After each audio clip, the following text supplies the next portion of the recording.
बिस्मिल्लाहिर्रहमानिर्रहीम। शाबान का महीना रहमतों, बरकतों और मग़फ़िरतों से भरा हुआ महीना। नबी करीम सल्लल्लाहु अलैहि वसल्लम ने फरमाया, शाबान मेरा महीना है और रमज़ान अल्लाह का महीना है। सोचो, जिस महीने को अल्लाह के नबी सल्लल्लाहु अलैहि वसल्लम ने अपना महीना कहा, उसकी फजीलत कितनी अजीम होगी।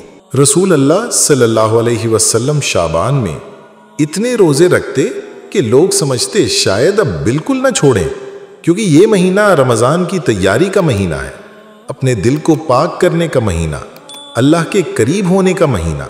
इसी महीने में एक ऐसी रात भी आती है जिसमें अल्लाह ताला लातादाद बंदों को माफ फरमाता है, गुनाह धुल जाते हैं, दिलों को सुकून मिलता है और रहमतों के दरवाजे खुल जाते हैं।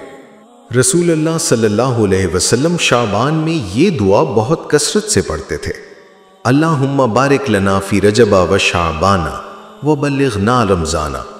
ए अल्लाह, हमें रजब और शाबान में बरकत अता फरमा और हमें रमज़ान तक पहुंचा दे।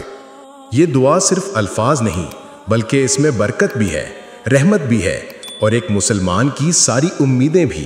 कुरान हमें बार बार ये सिखाता है कि अल्लाह की तरफ रुजू करो, उससे मांगो, अपने दिल को उसकी याद से रोशन रखो।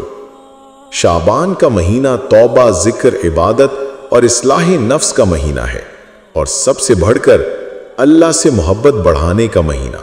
इस शाबान अपने दिल को साफ कर लो, नमाज की पाबंदी करो, इस्तिग़फ़ार को अपना साथी बना लो और अल्लाह से वो सब मांगो जो तुम्हारे दिल में छुपा हुआ है।